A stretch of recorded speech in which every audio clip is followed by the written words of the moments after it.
Hello everyone. बच्चे, आज हम लोग क्लास में डिस्कस कर रहे थे objection for Lamarckism came from Augustus Weismann. ठीक है, मैंने आपको इससे पहले वाली क्लास में डिस्कस करवाया था कि some example in favour of Lamarckism and some example in favour of some example in against of Lamarckism. कुछ लोग थे जो लेमार्क के कामों को सपोर्ट करते थे और कुछ लोग थे जो उसका फेवर नहीं करते थे। ठीक है, तो अब सबसे पहले हम उसका देख रहे हैं कि लेमार्क के वर्क पे जो क्रिटिसिज्म, जो ऑब्जेक्शन करता था, उसका क्या नाम था। पहली बात आपको जो याद रखनी है, दैट इज अगस्तस वाइजमैन। क्या नाम था इसका? Augustus Weismann. सभी बच्चे अपनी अपनी नोट्स बनाएंगे अच्छे से नोटबुक से पॉज करके। अब अगस्तस वाइजमैन ने लेमार्क के काम को एक्सेप्ट नहीं किया था। उसके लिए उन्होंने एक एक्सपेरिमेंट प्रूव किया था, जिस एक्सपेरिमेंट का नाम था डीकॉर्डलाइजेशन एक्सपेरिमेंट। डीकॉर्डलाइजेशन एक्सपेरिमेंट जो है, इसमें इसने क्या किया था कि conduct decaudalization experiment on rat के ऊपर किया था ये एक्सपेरिमेंट इसने। ठीक है, and propose that the body of all the living organism possess somatoplasms and germ cells. It means somatic cells and germ cells are present in the whole body of organism during the conducting of decardialization of experiment done by Augustus Weismann. Right? तो उसने क्या किया था experiment में, ये मैंने लिखा है, cutting of tail mice and hated to the next generation up to 21 years but not possible. उसने टेल कट करके नेक्स्ट जनरेशन में देखता था कि कटी हुई टेल वाले माइस आते हैं कि नहीं आते हैं। ऐसे ऐसे उसने 21 ईयर तक एक्सपेरिमेंट किया था। फिर उसके बाद उसने ऑब्जेक्शन लगाई थी लेमार्क के ऊपर कि ये जो कहता है कि all acquired characters are inherited to the next generation, है ना, तो वो गलत है।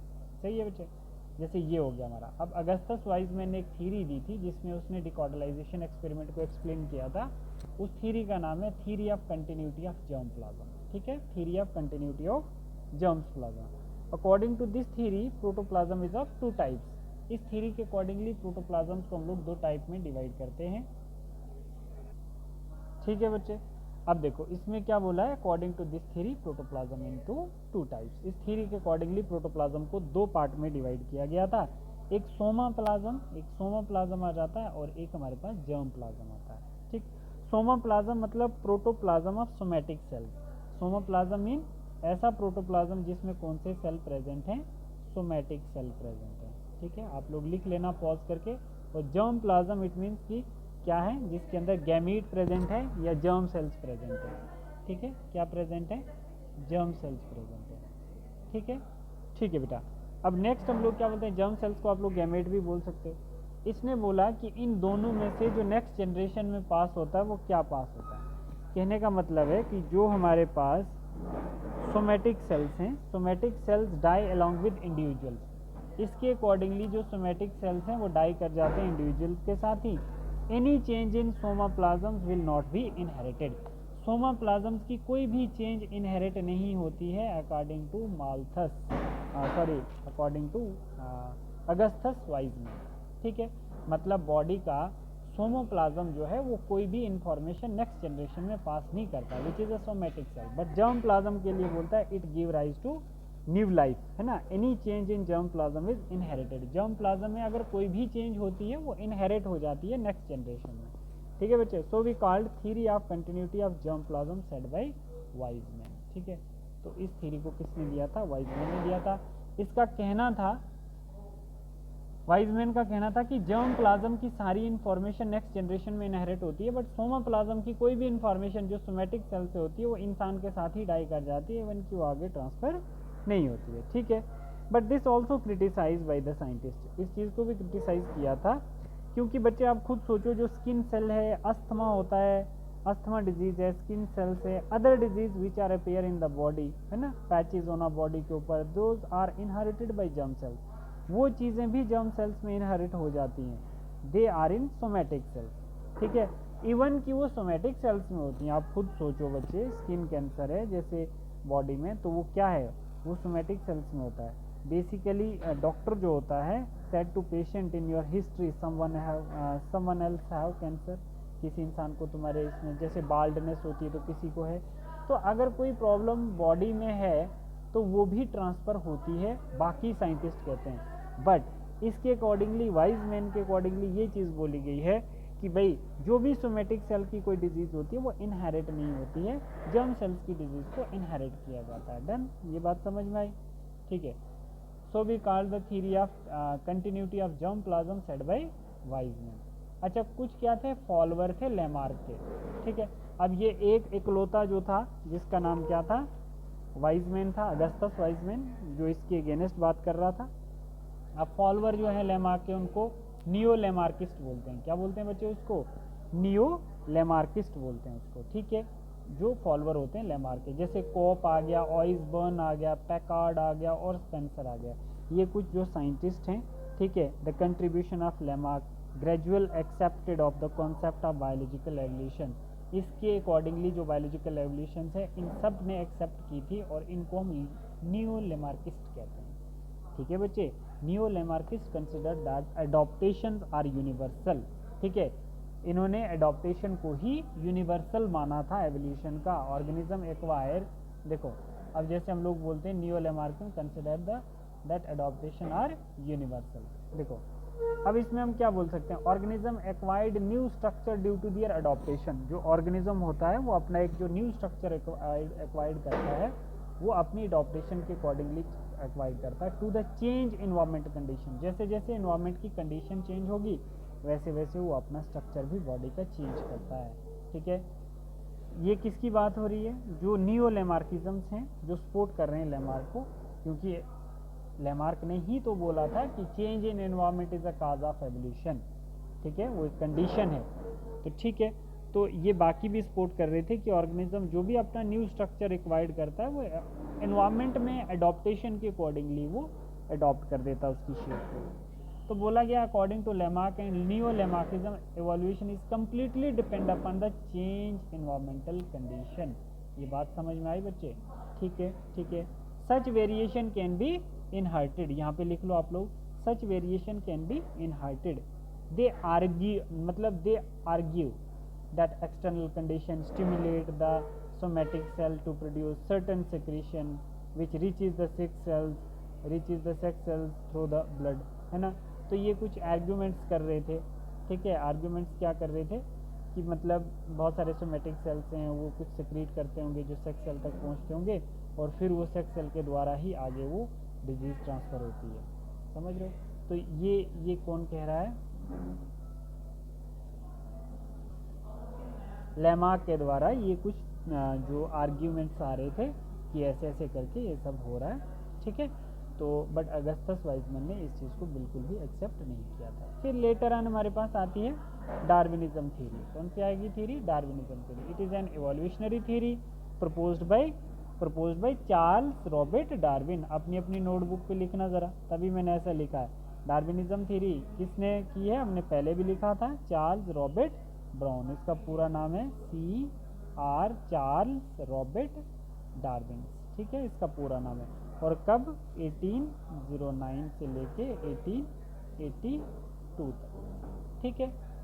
इसमें बर्थ हुआ था और इसमें इसका डेथ हुआ था, जिसने डार्विनिज्म थ्योरी दी थी, ठीक है बच्चे। Darwinism publish his theory in his book that is title origin of species. क्या है इसका title, origin of species, origin of species, ठीक है। Origin of species given by Darwin. और याद रखो origin of life is given by operon and हेल्डन, operon, ठीक है बच्चे, सही है। Origin of life, origin of species जो है इस बुक में क्या एक्सप्लेन किया, theory of natural selection. Darwin ने इसमें क्या एक्सप्लेन किया है, थ्योरी ऑफ नेचुरल सिलेक्शन, ठीक है बच्चे। अब थोड़ी सी डार्विन की हम लोग हिस्ट्री देख लेते हैं। भाई बहुत ध्यान से आप सुनना, मैं जो चीज़ें आपको बताऊंगा, ठीक है। हिस्ट्री ऑफ डार्विन में क्या था, once upon a time he reaches Galapagos island. Galapagos, गैलापा का मतलब होता है गैला का मतलब गैलापा का मतलब होता है टोरोटाइज, ठीक है। मतलब इस आइलैंड पे टोरोटाइज की मात्रा थोड़ी सी ज़्यादा थी, ठीक है। तो Galapagos island it means which is group of 21 island. 21 island का एक ग्रुप था, तभी इसको हम लोग क्या बोलते थे, Galapagos island in Pacific ocean, in Pacific ocean, ठीक है बच्चे। अच्छा, यहाँ पे रिच इन टोरोटाइज, पहला पॉइंट क्या था, गैलापागोस आइलैंड पे क्या था, डार्विन बहुत सारी जगह पे जाता था रिसर्च करने के लिए, ठीक है, बहुत आइलैंड्स पे गया था, जिसमें से इसने 21 पैसिफिक ओशंस के आइलैंड पे रिसर्च की थी और फाइनली उनको गैलापागोस आइलैंड बोला था। और वहाँ पर टोरोटाइज की पॉपुलेशन थोड़ी ज़्यादा थी, इसीलिए इसको लिविंग लेबॉर्ट्री भी बोला गया है। गैलापागोस आइलैंड को लिविंग लेबॉर्ट्री भी बोला जाता है। सच number of observation of living like natural selection.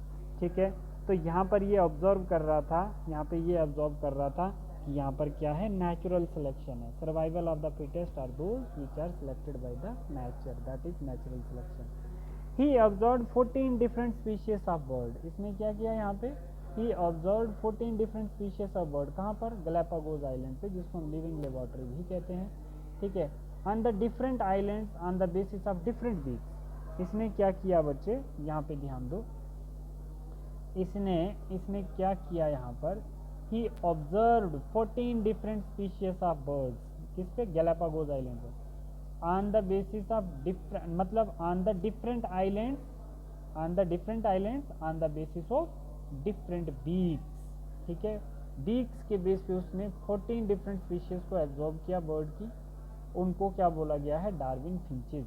Darwin ने किया तो तभी डार्विन बोला है, बट बेसिकली बीक्स को फिंचेस बोला जाता है। बीक्स को क्या बोला जाता है, फिंचेस बोला जाता है। ठीक है बच्चे, देखो डार्विन ने ऑब्जर्व की फिंचेस। ठीक, तो अब इधर एक कॉन्सेप्ट बनता है बच्चे, Darwin observed almost same body size, same birds, but all organisms have different different beaks. यहाँ पर आप लोग याद करो, हमने क्या बोला था, डाइवर्जेंट एवोल्यूशन होती है। यहाँ पर क्या है, डाइवर्जेंट, मतलब सेम ऑर्गेनिजम्स हैं बट उनकी बीक्स जो है वो डिफरेंट है। मतलब कोई छोटा सीड उठाती है, कोई बड़ा सीड उठाती है। तो मतलब क्या है यहाँ पर, all organism have different different beaks. He said different beaks develop because they have adopt different area.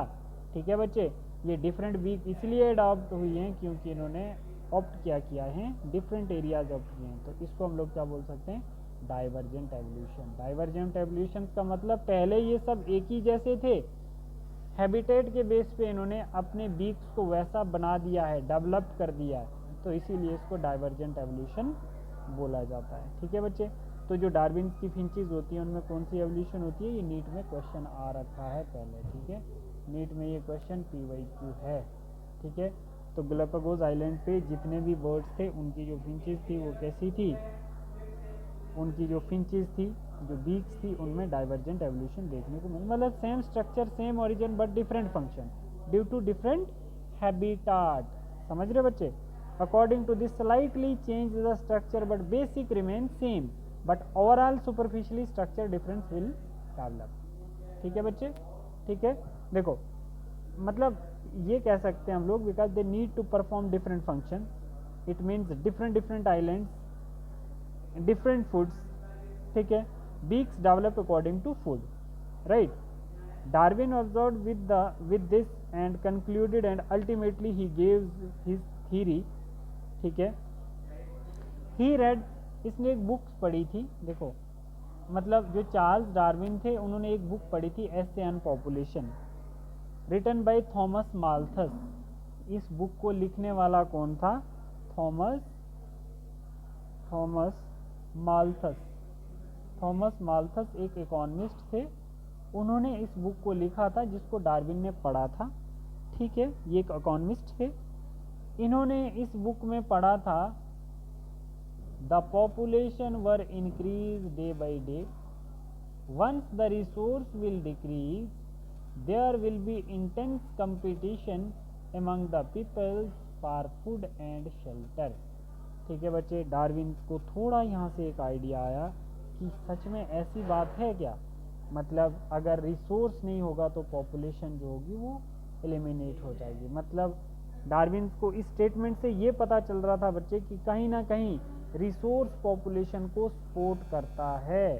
ठीक है बेटा, तो यहाँ पर फिर पॉपुलेशन इंक्रीज और पॉपुलेशन रिसोर्स इंक्रीज का एक कॉन्सेप्ट आता है। देखो जैसे पॉपुलेशन बच्चे जब इंक्रीज करती है बेटा, तो वो कैसे इंक्रीज करती है, पॉपुलेशन इंक्रीज वर जियोमेट्रिक, पॉपुलेशन इंक्रीज करती है जियोमेट्रिक प्रोग्रेशन में, जियोमेट्रिक प्रोग्रेशन में पॉपुलेशन इंक्रीज करती है, मतलब अनलिमिटेड रिप्रोडक्टिव ग्रोथ बोला जाता है इसको। ठीक है, कहने का मतलब एक से क्या बन जाएगा, दो, दो से बनेगा चार, चार से बनेगा आठ, आठ से बनेगा 16, 16 से बनेगा 32, 32 से बनेगा 64, 64 से बनेगा 1। तो ये पॉपुलेशन प्रोग्रेशन जो होती है ये जियोमेट्रिक प्रोग्रेशन कहलाती है। पॉपुलेशन इंक्रीज करती है, मतलब अनलिमिटेड ग्रोथ होती है पॉपुलेशन। बट रिसोर्स जो है हमारे पास, इन रिसोर्स को क्या बोला जाता है, अर्थमेटिक प्रोग्रेशन। रिसोर्सेज को क्या बोला जाता है, अर्थमेट्रिक प्रोग्रेशन, अर्थमेट्रिक प्रोग्रेशन। ठीक है बच्चे, अर्थमेट्रिक प्रोग्रेशन का मतलब होता है एक से दो बनेगा रिसोर्स, दो से तीन बनेगा, तीन से चार बनेगा, चार से पाँच बनेगा, पाँच से छः बनेगा, एंड सो ऑन। ठीक है, तो मतलब स्लो किसकी ग्रोथ है, रिसोर्स की, और पॉपुलेशन कैसी है, अनलिमिटेड। तो मतलब माल्थस के स्टेटमेंट पे डार्विन को सोचना पड़ गया। क्या सोचा, क्योंकि रिसोर्स जो है वो सपोर्ट करता है, मतलब रिसोर्स जो है वो क्या करेगा, वो सपोर्ट करेगा पॉपुलेशन को। मतलब रिसोर्स जो है, रिसोर्स सपोर्ट पॉपुलेशन, बड़ा अच्छा कॉन्सेप्ट बन गया। रिसोर्स जो है वो सपोर्ट कर रहा है पॉपुलेशन को। देखो जैसे हमारे पास क्या, अगर हमारे पास एक रिसोर्स है तो एक ही तो पॉपुलेशन जिंदा रहेगी। अच्छा, दो रिसोर्स हैं तो दो ही पॉपुलेशन जिंदा रहेंगी। तीन रिसोर्स हैं तो तीन ही जिंदा रहेंगी, एक क्या हो जाएगा, हिट हो जाएगा एनवायरमेंट से, मर जाएगा। अगर हमारे पास चार रिसोर्स हैं तो चार ही जिंदे रहेंगे, चार मर जाएंगे, है ना, इनको नेचर सपोर्ट ही नहीं करेगा। और अगर हमारे पास पांच रिसोर्सेज हैं तो 16 में से कितने, 11 जो होंगे वो एलिमिनेट हो जाएंगे। तो कहने का मतलब रिसोर्स सपोर्ट पॉपुलेशन, नहीं तो अल्टीमेटली मतलब वो ही सरवाइव करेगा जो बदलते समय के साथ अपने आप को भी बदल देगा। समझ रहे हो बच्चे। तो यहाँ से हमें पता चल रहा है कि resource support population said bye Darwin. Number of resource, if बोल रहा है कि if number of resource decrease, अगर रिसोर्स डिक्रीज हो जाता है तो पॉपुलेशन विल आल्सो, पॉपुलेशन भी डिक्रीज हो जाएगी। ठीक है बच्चे, ठीक है। रिसोर्स प्रोवाइड बाय नेचर, और ये जो रिसोर्स हैं ये कहाँ से मिलेंगे, provide by nature, provide by nature. पानी हो गया, खाना हो गया, रहना हो गया, ये रिसोर्स है, तो ये नेचर प्रोवाइड कर रहा है। तो यहाँ से डार्विन को एक कॉन्सेप्ट आता है, डार्विन गी the theory of natural selection. जब नेचर से रिसोर्स मिलता है और रिसोर्स पॉपुलेशन को सपोर्ट करता है तो कहीं ना कहीं उसको ये आइडिया मिलता है कि थ्योरी ऑफ नेचुरल सिलेक्शन दे दो भाई।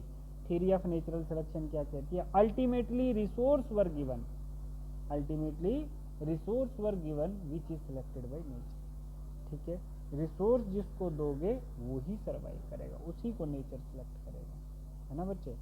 तो इसमें क्या पता चल रहा है कि Darwin theory of natural selection doesn't explain what exactly evolution is, but explain how evolution might be occurred in nature. ठीक है, नेचर में एवोल्यूशन कैसे हुई है उसको एक्सप्लेन कर रहा है। एग्जैक्टली तो अभी हमें कुछ भी पता नहीं।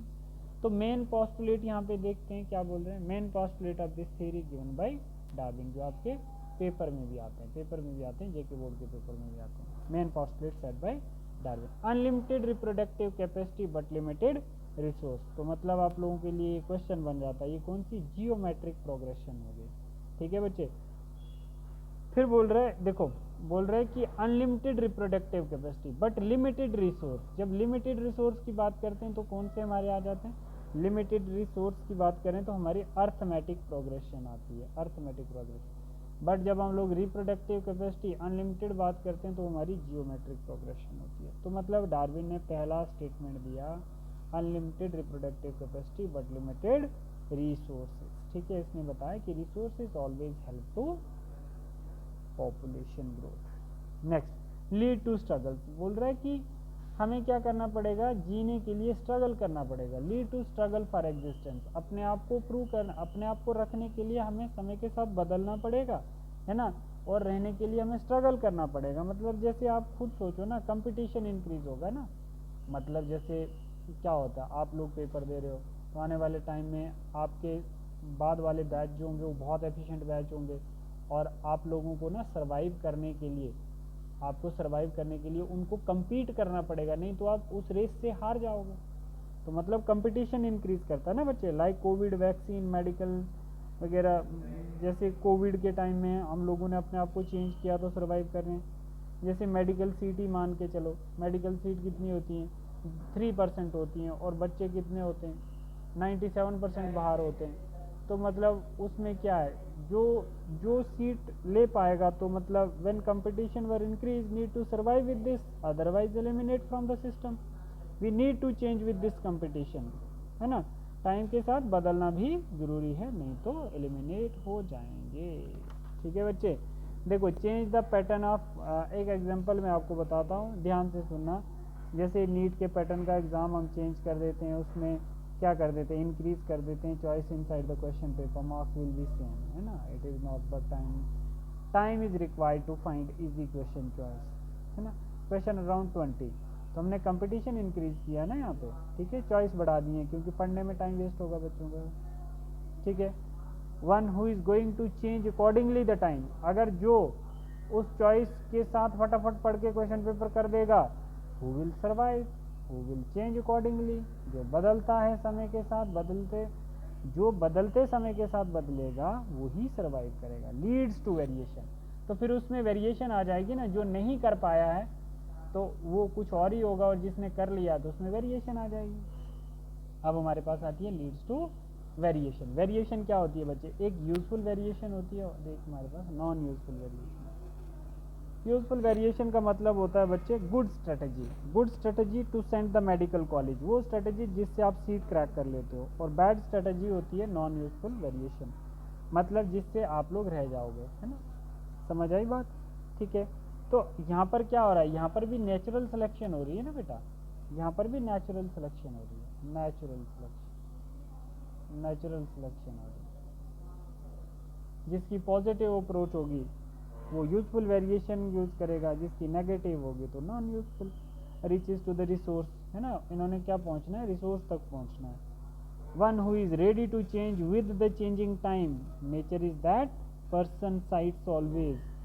तो नेचर के साथ साथ जब आप बदल जाओगे तो नेचर आप ही के साथ होगा, मतलब टाइम के साथ साथ जब आप अपने आप को बदलोगे तो नेचर ऑलवेज आपको ही सपोर्ट करेगा। तो नेचर किसको सिलेक्ट करेगा, nature select for those who given situation to fit. ठीक है बच्चे, सही है, सही है। देखो now we are taking about what Darwin said. देखो इसमें हम लोग क्या बोल सकते हैं, जैसे व्हाट इज रिसोर्स, रिसोर्स को डार्विन क्या कहता है, फूड, शेल्टर, रोटी, कपड़ा, मकान according to biological evolution. Resource का ये मतलब होता है, these are the two important requirement. By this they are strong along with changing of time, self-evolving the changing, and nature will select and increase the reproductive capacity। ठीक है, तो उसी की जो टाइम के साथ साथ अपने आप को चेंज करेगा, उसकी रिप्रोडक्टिव कैपेसिटी भी इंक्रीज होगी। It means no increase in population favour by environment. ठीक है, तो मतलब जो अपने आप को समय के साथ नहीं बदलेगा तो उसको एनवायरमेंट भी सिलेक्ट नहीं करेगा। तो बदलेगा कौन, जिसकी यूजफुल वेरिएशन होगी। यूजफुल वेरिएशन का मतलब क्या होता है बच्चे, यूजफुल वेरिएशन का मतलब होता है when ever they get reproduce variation passed on the next generation. ठीक है, मतलब वेरिएशन किसकी नेक्स्ट जनरेशन में पास होगी, जिसने यूजफुल वेरिएशन अप्लाई किया होगा।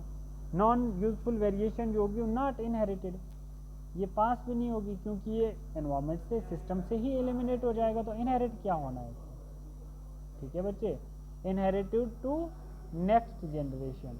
नेक्स्ट जनरेशन में नहीं इनहेरिट होगा, बट ये इनहेरिट हो जाएगा, क्योंकि इसने बदलते समय के साथ अपने आप को भी बदला है। समझ रहे हो बच्चे, ठीक है। अच्छा, which is selected by nature, which is selected by nature, change the, ये डेफिनेशन याद करनी है, which is selected by nature, change the changing, change with changing the time, that is known as survival of the fittest. Change with changing the time, बदलते समय के साथ जो बदलेगा उसी को हम सर्वाइवल ऑफ द फिटेस्ट कहेंगे। सेड बाय, याद रखना डार्विन ने नहीं बोली है, बहुत पुरानी टर्म है, हार्बर्ट स्पेंसर ने बोली है ये टर्म। हार्बर्ट स्पेंसर ने ये टर्म बोली है अपनी बुक में, बुक का नाम तो मेंशन नहीं है, बट मतलब survival of the fittest theory जो है हार्बर्ट स्पेंसर ने बहुत पुरानी दी थी। मतलब आप क्या समझ रहे हो, survive those which are fittest, है ना, not physical fit. If like this dinosaur will be today life. अगर फिजिकली फिट की बात करते तो डायनासोर आज भी होते, उनसे फिट तो कोई नहीं था। Survival of the fit means who is fit, fit is one who is ready to change, who is ready to adopt to changing environment, this fit and selected by nature. सही है बच्चे, समझ आई बात। This completely explained by Darwin and terms given by Herbert Spencer long time back. इस term को किसने दिया है, हर्बर्ट स्पेंसर ने। टर्म का नाम है सर्वाइवल ऑफ द फिटेस्ट। ठीक है, रही बात इसको कोरिलेट करके डार्विन ने आगे नेचुरल सिलेक्शन थ्योरी को एक्सप्लेन किया है, but early terms given by Herbert Spencer. तो first of all Darwin said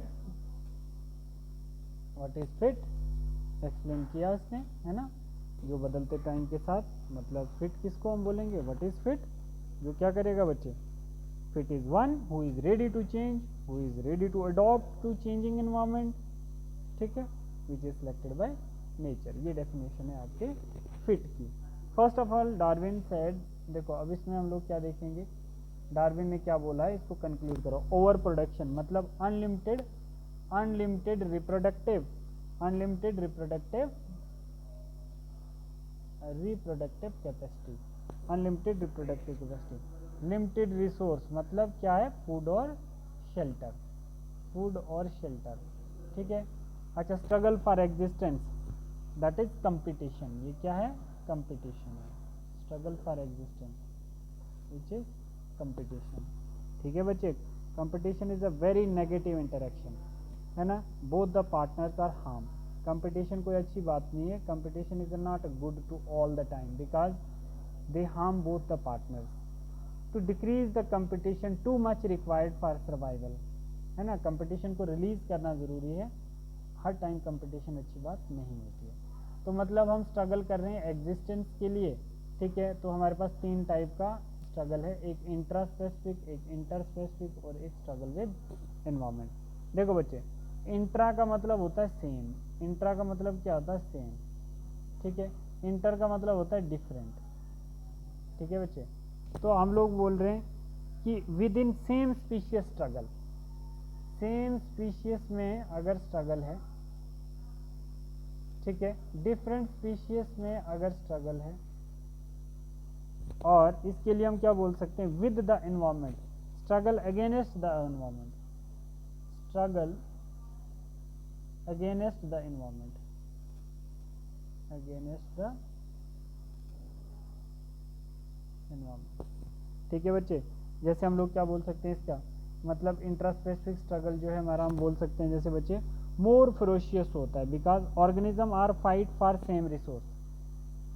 intraspecific में ऑर्गेनिज्म जो होते हैं वो सेम रिसोर्स के लिए फाइट कर रहे होते हैं। जैसे unlimited reproductive capacity, resources decrease हो जाएंगे, कंपटीशन इंक्रीज हो जाएगा किसी भी सेम रिसोर्स के लिए, तो उसको हम इंट्रास्पेसिफिक स्ट्रगल, जैसे नीट के लिए 20 लाख फॉर्म लगते हैं तो उसमें कंपटीशन ज़्यादा बढ़ेगा, ठीक है, क्यों, क्योंकि हमारा जो रिसोर्स है वो गोल जो है वो एक ही है ना, सेम रिसोर्स है, ठीक। जैसे जेई के लिए नीट वाले का कोई नहीं है तो वो क्या हो जाएगा बच्चे, इंटर स्पेसिफिक। इंटर स्पेसिफिक में मतलब क्या होता है, डिफरेंट स्पीशीज स्ट्रगल, मतलब between different species struggle, less they might be sharing habitat, ठीक है। जैसे यहाँ पर शेयरिंग हैबिटेट के लिए भी हम बात कर सकते हैं, competition between the organisms of different species living together. जैसे पाउंड शेयरिंग की बात करें इंटरस्पेसिफिक स्ट्रगल में, पाउंड शेयरिंग की बात करें, जैसे डियर और टाइगर एक ही जगह पानी पीते हैं तो एक की पॉजिटिव और नेगेटिव अप्रोच होती है, तो वही सक्सेस होगा। इंटर का मतलब डिफरेंट स्पीशीज के बीच में स्ट्रगल होना, इंट्रा का मतलब सेम स्पीशीज में स्ट्रगल होना किसी सिंगल रिसोर्स के लिए, यहाँ पर भी रिसोर्स के लिए बट डिफरेंट स्पीशीज का, तो प्रेशर थोड़ा रिलीज हो जाएगा, ठीक है। स्ट्रगल विद एनवायरमेंट, एनवायरमेंट के साथ जब हम स्ट्रगल करते हैं बच्चे, with the environment struggle against some factor like heat cold, जैसे आपके पास क्या आ गई, हीट आ गई, कोल्ड आ गया, तो मतलब हमें क्या करना पड़ता है, स्ट्रगल करनी पड़ती है उसके साथ सर्वाइव करने के लिए। तेज़ ठंड है तो हम कहीं मर ना जाएं उसमें, गर्मी है तो बीमार ना हो जाएं, मतलब इन चीज़ों के साथ साथ सर्वाइव करना, तो वही आगे जाके फिट कहलाएगा, ठीक है बेटा। तो यूनिवर्सल अकरेंस ऑफ वेरिएशन, ये भी अपने में एक पॉइंट है। यूनिवर्सल अकरेंस ऑफ वेरिएशन का मतलब होता है because same species food habits and more competition, ठीक है। On the basis of universal occurrence of variation में क्या होता है कि on the basis of variation organism is to be selected और एलिमिनेटेड बाय नेचर, ठीक है। मतलब ऑर्गेनिज्म जिंदा रहेगा या नहीं रहेगा ये नेचर ही सिलेक्ट करेगा, इसको हम लोग यूनिवर्सल वेरिएशन कहते हैं। एक यूजफुल वेरिएशन होती है इसमें और एक इसमें नॉन यूजफुल वेरिएशन होती है। और यूजफुल वेरिएशन जो ऑप्ट करेगा तो उसको मतलब इसमें क्या लिखोगे, on the basis of variation organism is to be selected, organism is to be selected or eliminated,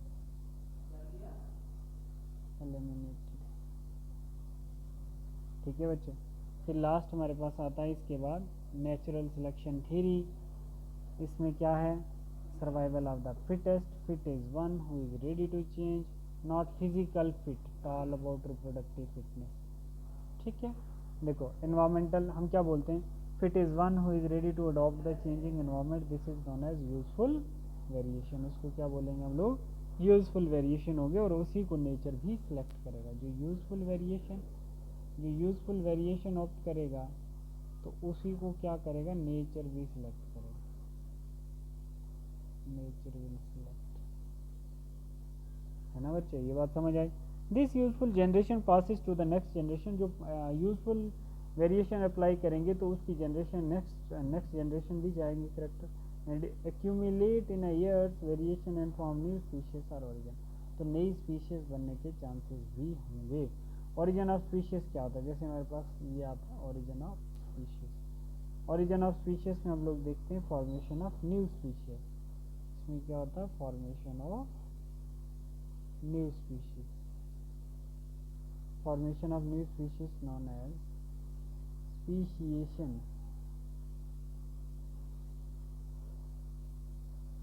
speciation, this is what the Darwin said, ये डार्विन ने कहा था। According to Darwin evolution is, उसने बोला था कि चलो खैर अभी हम लोग देखते हैं थोड़ा सा आगे। ओवर प्रोडक्शन, इसने क्या बोला है, ओवर प्रोडक्शन का भी एक कॉन्सेप्ट दिया। ओवर प्रोडक्शन क्या होता है बच्चे, अनलिमिटेड रिप्रोडक्शन। क्या रीज़न है अनलिमिटेड रिप्रोडक्शन का, अनलिमिटेड रिप्रोडक्शन का क्या रीज़न है, every organism tend to increase this population in a large production. क्यों, क्योंकि बच्चे because they feel unstable with the environment and gives unfavourable condition fair to eliminate from the environment. उनको डर होता है कि हम एनवायरमेंट से कहीं एलिमिनेट ना हो जाएं, ठीक है। These organism dominated the environment with over production, तो environment के ऊपर डोमिनेंसी शो करने के लिए ये क्या करेंगे, ओवर प्रोडक्शन कर देते हैं। Unlimited reproductive capacity, stable organisms are not, वो लिमिटेड रिप्रोडक्टिव कैपेसिटी। जैसे आपके पास एग्जांपल आती है पैरासाइट आते हैं, और एग्जांपल ह्यूमन रिप्रोडक्शन में स्पर्म हो गया, जैसे ह्यूमन रिप्रोडक्शन में आप लोग देखोगे स्पर्म, ठीक है। स्पर्म मिलियंस में होते हैं क्योंकि उनको डर होता है कि वो ख़त्म ना हो जाए। स्पर्म्स मोर, एग क्या होंगे, लेस होंगे, एग एक ही बनेगा, ठीक है। चांसेस हाई टू वेस्ट, है ना, क्योंकि इसके चांसेस क्या हैं, बहुत ज़्यादा है वेस्ट के, तो इसलिए ज़्यादा प्रोड्यूस करते हैं। जैसे माउस हो गया, बहुत सारे बच्चे माइस जो होता है प्रोड्यूस करता है। जैसे पैरामीशियम हो गया, ठीक है। पैरामीशियम बाइनरी फिशंस करके डिवाइड करता है हर 3 से 4 टाइम दिन में, 3 to 4 time a day. Paramecium जो होता है इतना जल्दी डिवाइड करते हैं, इतनी पॉपुलेशन बनाता है, क्योंकि उनको लगता है कि हम एनवायरनमेंट में हमारी प्रेजेंस कहीं ख़त्म ना हो जाए। जैसे सैल्मन फिश होती है, सैल्मन फिश जो है produce 28 million egg and star fish 1 million egg in a season, ठीक है बच्चे। Question is this is too much over production in aquatic habitat, yes और नो, ठीक है बच्चे। नो इसीलिए, नो मतलब इतनी प्रोडक्शन होती है क्या पानी में, नहीं, क्योंकि वहाँ पर क्या बच्चे लिमिटेड रिसोर्स हैं, इतनी पॉपुलेशन सर्वाइव ही नहीं कर सकती क्योंकि रिसोर्सेज ही लिमिटेड है। तो वहीं पे नेचर सेलेक्ट कर देता है, जिसके रिसोर्स होंगे उसकी इक्विवेलेंट पॉपुलेशन होगी। बात समझ में आ गई बच्चे। तो ये हमारी थी नेचुरल सिलेक्शन थ्योरी, इसके पोस्टुलेट थे कुछ इंपॉर्टेंट। ग्लोपिन आइलैंड्स था हमारा, ठीक है। और माल्थस के कैरेक्टर हमने देखे, थॉमस माल्थस देखा हमने, ठीक है। कंटिन्यूटी थ्योरी, अगस्त वाइजमैन को देखा हमने। तो ये था हमारा कुछ बेसिक आज का टॉपिक। आप लोग इसके नोट्स भी बनाएं अच्छे से अपनी नोटबुक पे, ठीक है, और इसको रिवाइज करके भी आएँ। तो नेक्स्ट क्लास में हम लोग देखेंगे की कॉन्सेप्ट ऑफ डार्विनिज्म और क्रिटिसिज्म ऑफ डार्विनिज्म हम लोग नेक्स्ट क्लास में देखेंगे। और फिर उसके ऊपर हम देखेंगे experimental modification, verification of natural selection. क्या ये नेचुरल सिलेक्शन सही है, इसके ऊपर एक्सपेरिमेंटल वेरिफिकेशन की है डार्विन ने, उसको हम लोग एक एक करके एक्सप्लेन करेंगे। थैंक यू बेटा।